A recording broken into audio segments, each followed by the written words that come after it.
Oke, halo, assalamualaikum warahmatullahi wabarakatuh. Oke, halo semuanya, teman-teman, sahabat kerja di rumah aja official. Ya, mudah-mudahan semuanya teman-teman dalam keadaan sehat walafiat ya, semuanya teman-teman. Dan untuk teman-teman juga, para penambang dari Pi Network tetap semangat ya. Mungkin ada hambatan, mungkinkah terjadi yang namanya penolakan ketika kita mengajak hal-hal seperti itu udah biasa teman-teman ya. Mungkin setelah kita mengajak juga hukum Pareto itu selalu berlaku teman-teman, dimana ketika memang kita mengajak 100 orang yang tidak aktif pasti ada aja setengahnya, itu udah hukumnya teman-teman ya. Kalau misalkan kita ajak 20 orang yang aktif mungkin hanya kisaran 10 orang, sisanya nggak aktif. Nah, semua itu butuh perjuangan buat teman-teman ya, tetap semangat. Dan kemudian juga mungkin ada yang nanya lagi tentang masalah ketika nanti mainnet kita berpikir yang realistis aja deh. Kalau untuk masalah harga Pi nanti ke depannya ya itu di angka mungkin ya kisaran 500 perak mungkin ya, ataukah mungkin 1000 perak untuk satu Pi. Itu baru terpikir secara logika realistis katanya gitu.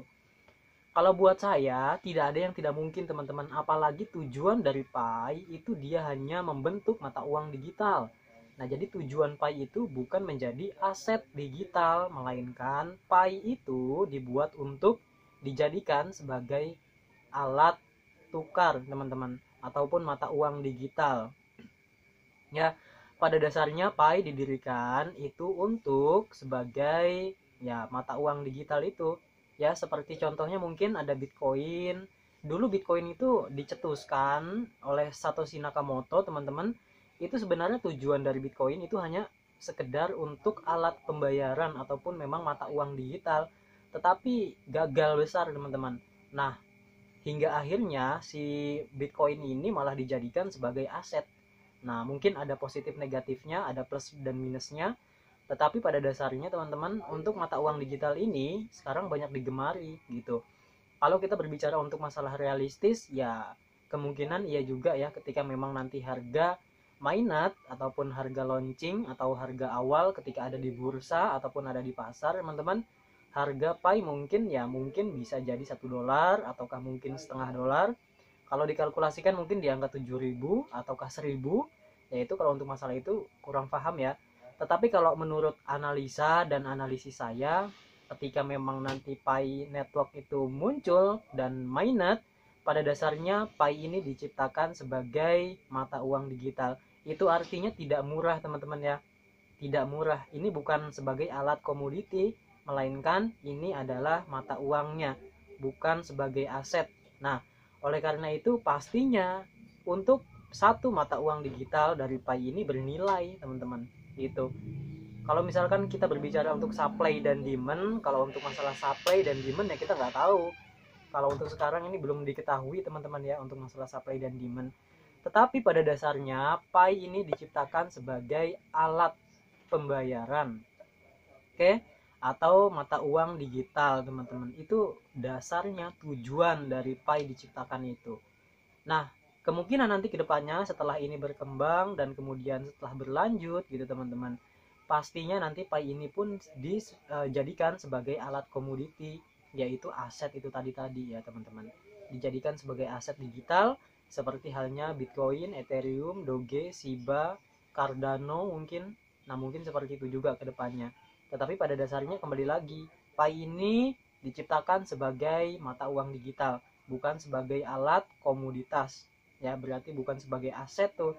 Tetapi tidak menutup kemungkinan arah Pi nanti kedepannya pun sama seperti mereka gitu teman-teman. Nah, jadi kalau misalkan untuk masalah harga mungkin ya, kalau mungkin teman-teman juga harus mengetahui, jadi di Pi ini core team atau tim inti memberikan andil ya, memberikan andil. Mereka itu memberikan kesempatan peluang untuk setiap penambang di setiap negara. Itu mereka memiliki hak untuk menyuarakan ketika nanti Pi Network ini launching. Nah, oleh karena itu bermunculanlah konsensus gitu teman-teman ya. Jadi video yang sebelumnya saya mengatakan bahwa cryptocurrency Pi ketika launching atau mainnet, harga Pi itu bakal di angka $300.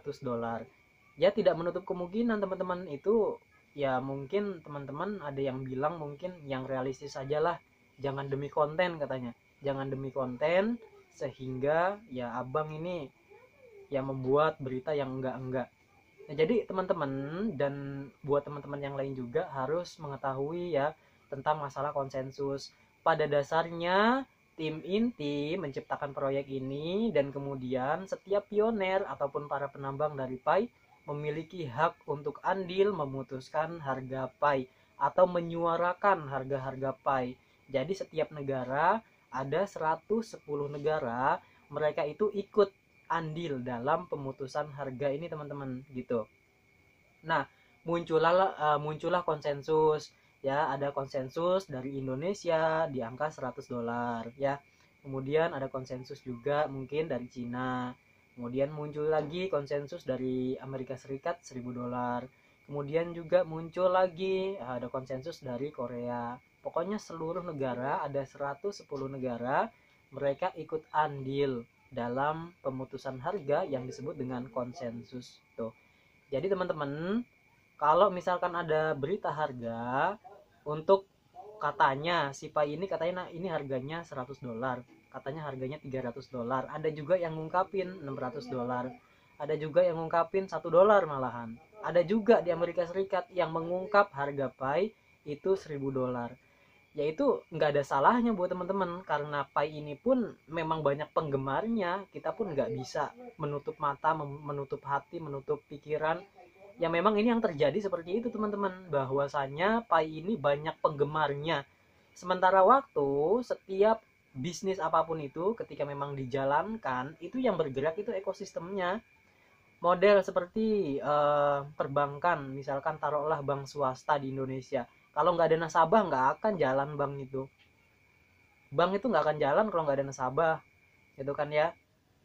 Nah, sedangkan mencari nasabah itu gampang-gampang sulit. Mereka beriklan di TV, kemudian beriklan di radio, beriklan juga di majalah, kemudian beriklan juga di AdSense, sekarang itu di Facebook, media sosial lainnya, mereka beriklan semuanya.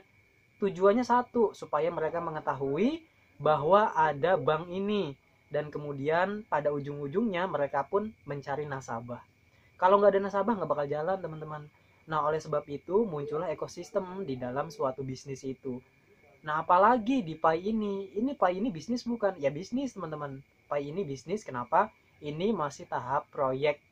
Ini project ke depan yang dibangun oleh tim inti dari Nicholas Kokalis. Tetapi antusiasnya teman-teman nggak bisa ditampik ya di cryptocurrency Pai ini, walaupun memang hanya sekedar project ataukah sekedar proyek, tetapi banyak pengguna-pengguna yang lainnya yang bergabung. Sekarang aja yang bergabung di Pi Network ini udah berapa? Hampir 30 juta pengguna di seluruh negara di dunia, teman-teman. Nah, itu artinya mereka ini percaya dengan adanya Pi Network ini. Mereka yakin dengan harganya, dengan adanya Pi Network ini. Mereka berkontribusi ya dengan cryptocurrency Pi Network ini. Mereka nggak main-main ya, mereka pun nggak main-main, apalagi yang sudah bergabung. Mereka mungkin membentuk yang namanya proyek ataukah project-project yang lain. Contohnya seperti mungkin ekosistem di dalam Pi ini, walaupun memang Pi belum launching, tetapi ekosistem sudah dibentuk ya, sangat mantap banget. Baik itu mungkin di bagian e-commerce-nya, mungkin bagian belanja, toko online, semuanya udah dibentuk dengan sedemikian rupa. Kemudian kedepannya gimana Pi Network ini? Nah, jadi kedepannya juga untuk masalah mungkin ada pembuatan seperti ATM mungkin teman-teman, dan kemudian juga ada pembackupan untuk satu mata uang di backup dengan beberapa emas gitu kan ya.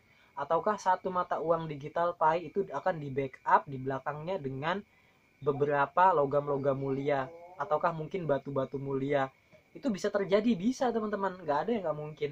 Makanya itu ada brainstorm teman-teman di dalamnya. Kita bisa ikutan. Kalau misalkan kita punya pikiran yang cemerlang, punya masukan-masukan, kita masuk ke brainstorm itu teman-teman gitu.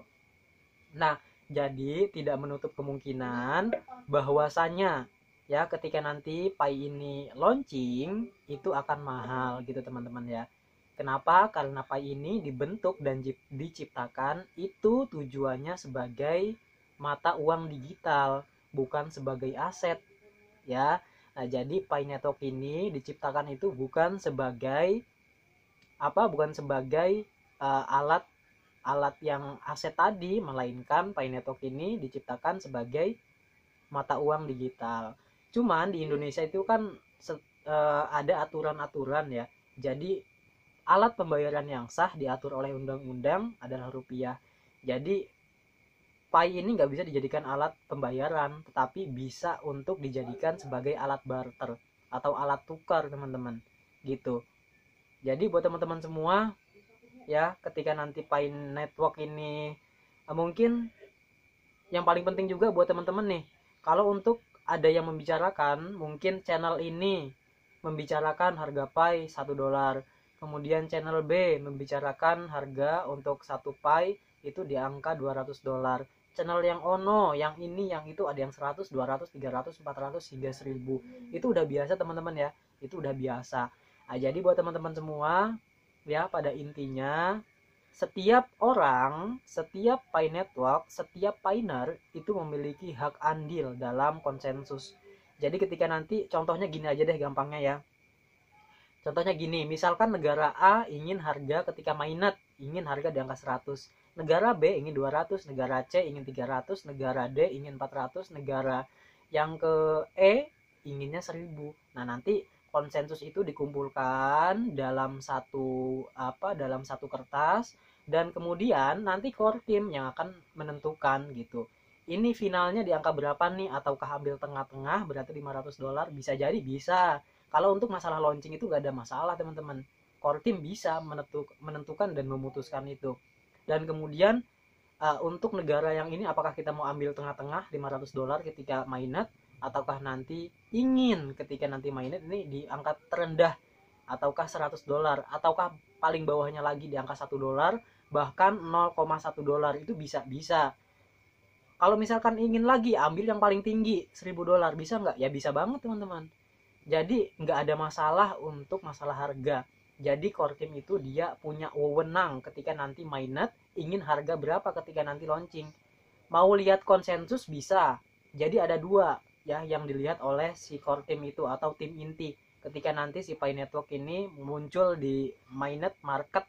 Nah, jadi itu yang pertama itu ditentukan oleh konsensus, yaitu kita nih para pioneer ini ya, para pioneers ya, yang menentukan ini pengen harga segini, pengen harga segini, putusin paling tengah berarti $500, deal, langsung ada di market gitu. Bisa. Kemudian pemutusan yang kedua, dia ngelihat dari pasar. Nah, kalau dari pasar lihatnya juga dari produksi, jumlah poin, dan kemudian kebutuhan poin. Kalau misalkan kebutuhannya poin, kalau orang-orang itu lihat berbicaranya, kalau misalkan untuk masalah itu dia ngomongnya supply demand ya.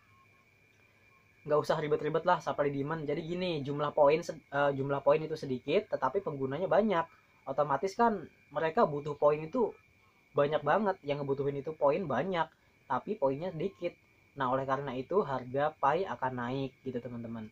Kalau misalkan Pi-nya banyak, penggunanya sedikit, otomatis harga Pi rendah atau murah, bahkan tidak ada harganya gitu teman-teman. Nah, jadi buat teman-teman semua ya, ketika nanti Pi Network ini launching ya, ada yang bilang di angka $100, 200, 300, 400, bahkan selanjutnya udah jangan di ini ya, ambil aja lah sebagai hiburan buat teman-teman semua gitu ya. Pada intinya buat teman-teman semua, ketika nanti Pi Network ini launching, ini harganya bakal, menurut saya ini bakal ada harga yang memang seharusnya diberikan sama penambang gitu. Mungkinkah di angka $300? Ya, tidak menutup kemungkinan, iya gitu. Adakah mungkin yang bilang di angka $1? Tidak menutup kemungkinan juga, iya. Nah, tergantung nanti yang memutuskan harga itu core team itu sendiri atau tim inti. Pemutusan harga ingin lihat di bagian, mungkin ya, pemutusan harga ingin memutuskan dari pioneer atau konsensus, ataukah pemutusan harga melalui market atau pasar. Itu core team bebas menentukan. Nah, oleh karena itu kemarin pun ya, berita yang memang telah diberikan oleh core team bahwasanya core team itu ya memberikan wewenang kepada pioneer di seluruh negara di dunia. Ada 110 negara di dunia, mereka itu ikut andil dalam konsensus. Konsensus itu masalah harga. Misalkan Abang Nicholas Kokalis, negara ini pengen harga segini ketika mainnet. negara yang satu ketika nanti mainnet harga segini bang, ketika mainnet harga ingin segini. Jadi nanti itu tergantung core team, dia mau ngelihatnya atau mau memutuskannya lewat mana. Itu semuanya ada di tangan core team teman-teman. Jadi ya apa yang kita lakukan hanya ngedukung dari core team. Tidak menutup kemungkinan harga Pi akan melebihi Ethereum 3 tahun dari sekarang. Ya mudah-mudahan bermanfaat. Terima kasih. See you next video. Assalamualaikum warahmatullahi wabarakatuh.